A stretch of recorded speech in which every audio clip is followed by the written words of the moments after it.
ناظرین بڑی اہم ترین ڈیولپمنٹس ہیں، بہت بڑی خبر آپ کے ساتھ ہم شیئر کرنے جا رہے ہیں، اور خبر یہ ہے کہ ایران اور عراق کے درمیان نئی جنگ شروع ہو گئی ہے۔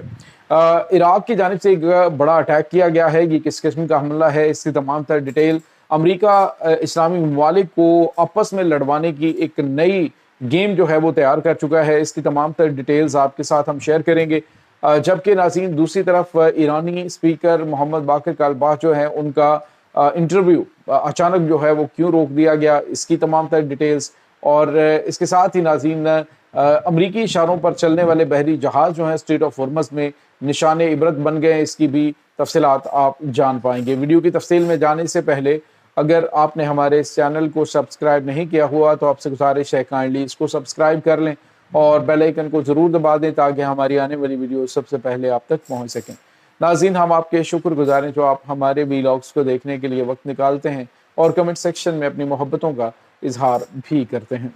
ناظرین اس وقت صورتحال بڑی تیزی سے بدل رہی ہے اور معاملات جو ہیں وہ ایک کے بعد ایک نیا رخ اختیار کر رہے ہیں۔ امریکہ نے ایران کے ساتھ سینگ پھنسا کے جنگ لڑ کے دیکھ لیا کہ ایران کو ایسے توڑنا پاسبل نہیں ہے۔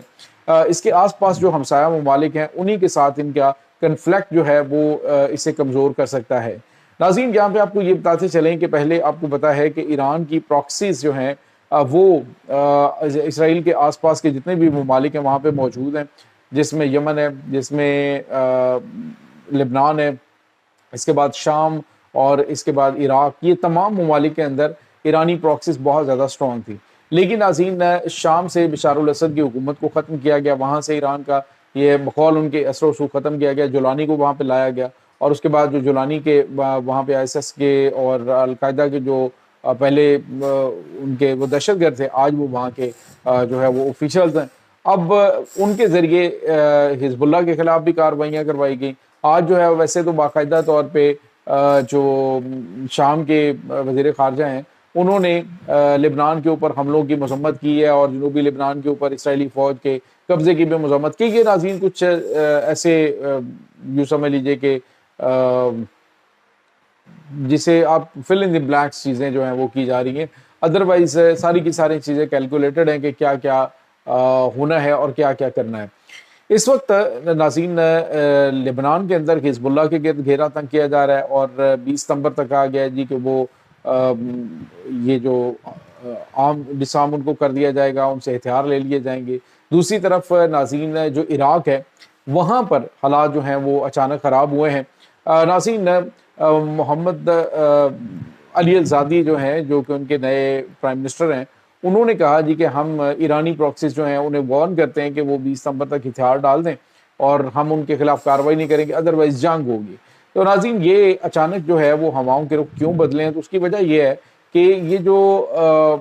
علی الزادی ہے یہ آپ یوں سمجھ لیجیے کہ دوسرا جولانی جو ہے وہ یہاں پہ بٹھایا گیا ہے عراق کے اندر۔ اب انہوں نے کرپشن کے نام پہ کچھ بڑی کارروائیاں کی ہیں اور انہوں نے ایران کے حمایت یافتہ جو ایرانی پارلیمنٹیرین ہیں، اس کے بعد ایرانی رکن پارلیمنٹ اور دیگر جو پولیٹیشنز ہیں، کچھ لیڈرز ہیں، ان کے گرد گھیرا تنگ کر کے تو بڑے پیمانے پہ گرفتاریاں شروع کر دی ہیں۔ یہ بہانہ بنایا گیا کرپشن کا، ادروائز یہ جو عراق ہے اس کے اندر ہونے والی یہ جو کارروائیاں ہیں یہ کرپشن کے حوالے سے نہیں بلکہ یہ ایران کے جو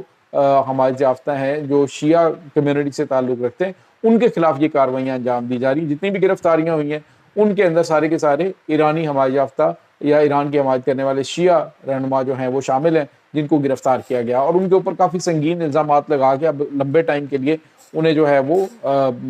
کوشش کی جائے گی کہ جیل میں ڈال دیا جائے۔ یہاں پہ آپ کو یہ بتاتے چلے ناظرین کہ وہاں پہ جو حشد الشعبی ہے وہ ہتھیار ڈالنے کے لیے تیار نہیں ہے۔ اب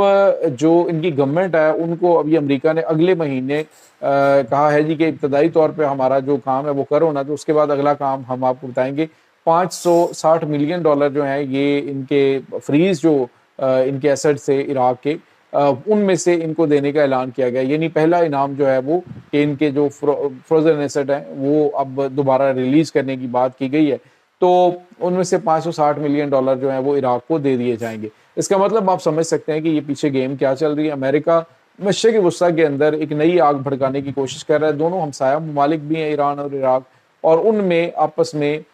جو ہے وہ ایک نئی جنگ شروع کروائی جا رہی ہے۔ دوسری طرف ناظرین آپ کو یہ بتاتے چلیں کہ جو گرفتاریاں ہوئی ہیں اس میں 47 کے قریب لوگوں کو گرفتار کیا گیا ہے، اور کہا گیا جی کہ ان سے اربوں دینار جو ہیں وہ برآمد ہوئے ہیں، اور وہ کرپشن کے ہیں، اور بہت سی اس طرح کی باتیں جو ہیں وہ اس وقت سوشل میڈیا کے اوپر چل رہی ہیں، لیکن حقائق جو ہیں بالکل اس کے برعکس ہیں۔ دوسری طرف ناظرین یہ جو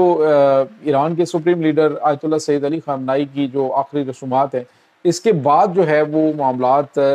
لگتا ہے کہ کوئی اور سنگین شکل اختیار کر سکتے ہیں ایران اور عراق کے درمیان۔ پہلے آپ کو پتہ ہے عرب امارات ہے، پھر اس کے بعد کویت ہے، بحرین ہے، یہ ممالک آلریڈی امریکہ کے ساتھ کھڑے ہیں، تو عراق جو ہے وہ بھی اگر ان کے ساتھ مل کے کارروائیاں کرنا شروع کر دیتا ہے ایران کے خلاف، تو ایران کو یہ کمزور تو کر سکتے ہیں لیکن جیت نہیں سکتے، پھر بھی حالات جو ہیں وہ مزید شدت اختیار کر جائیں گے۔ اس کے بعد ناظرین ایک اور بڑی اور اہم ترین خبر ہے، اور وہ خبر ہے کہ امریکی چاروں کے اوپر، امریکہ کے بتائے ہوئے روٹس کے اوپر جانے والے بحری جہاز جو ہیں وہ بری طرح سے پھنس کر سمندر میں غرق ہو گئے۔ یہ ایک ناظرین کارگو شپ تھا جس کو امریکی سینٹ کام نے کہا جی کہ یہ راستہ جو ایران والا ہے وہ نہیں لینا، یہ راستہ لینا، اور وہ وہاں پہ جا کے شیلو واٹر سے ہیں اس کے اندر پھنس گیا، اور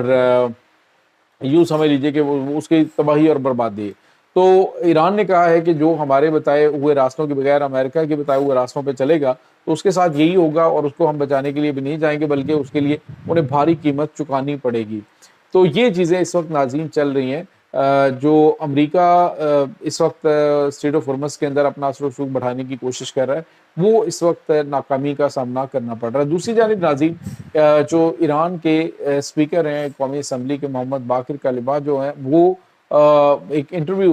ایران کے سرکاری ٹی وی پر ان کا چل رہا تھا، تو اس کو اچانک روک دیا گیا اور بعد میں کہا گیا جی کہ یہ اس کا باقی حصہ بعد میں نشر کیا جائے گا۔ ایکچولی ناظرین جو ان کی اسٹیٹ پالیسیز ہیں ان کے اگینسٹ، یعنی اس میں جو پالیسی بتائی جا رہی تھی جو منجمد ایسٹس ہیں ان کے حوالے سے اور دیگر چیزوں کے حوالے سے، تو اس کو پالیسی کے طور پہ، یعنی اس پہ آپ یوں سمجھ لیجیے کہ سینسرشپ ہے، کہ چیزیں وہ نہیں کی جا سکتی، اور گورنمنٹ کے ساتھ وہ چیزیں ڈسکس نہیں کی گئیں جو وہاں پہ ڈسکس کی جا رہی تھی، لہٰذا فوری طور پہ انٹرویو کو روک دیا گیا اور اسکرین بلیک کر دی گئی، اور کہا گیا جی بعد میں اس کا جو باقی حصہ ہے وہ جاری کیا جائے گا۔ تو ناظرین ایران کے اندر اس حوالے سے کافی زیادہ چیزیں کنٹرولڈ ہیں، اور کوئی بھی ایسی پالیسی جو کہ کنٹری کے خلاف ہوتی ہے اس کو تو قابل قبول کیا مطلب سمجھا ہی نہیں جاتا۔ اب جو ایران کے صدر ہیں انہوں نے آج ایک نئی تازہ ترین سٹیٹمنٹ دی ہے جس میں انہوں نے کہا جی کہ جو بھی احکامات ہیں ہر حوالے سے وہ سپریم لیڈر آیت اللہ سید مجتبیٰ خامنائی جو ہیں ان کے چلتے ہیں۔ اگر مجتبیٰ خامنائی ہمیں حکم دیتے ہیں، سپریم لیڈر آرڈر کرتے ہیں کہ ایران کے ساتھ کوئی بات چیت نہیں کرنی ہے، تو ہم کل ہی ایران کے ساتھ رابطہ اور بات چیت کے تمام تر سلسلے بند کر دیں گے۔ انہوں نے کہا یہ تاثر کہ حکومت میں اور جو نظام رہبریت ہے اس کے اندر کسی قسم کا کوئی پرابلم ہے تو یہ غلط فہمی ہے، اس غلط فہمی کو دور کر لیں، کیونکہ ایران کے اندر جو فائنل اتھارٹی ہیں وہ سپریم لیڈر ہیں اور انہی کے احکامات کو فالو کیا جاتا ہے۔ یہ ناظرین اس وقت تازہ ترین اپڈیٹس ہیں۔ اس تمام صورتحال کے بارے میں آپ کا کیا کہنا ہے؟ کمنٹ سیکشن میں اپنے خیالات کا اظہار ضرور کیجیے گا۔ انشاءاللہ بہت جلد ملتے ہیں ایک نئی ویڈیو میں۔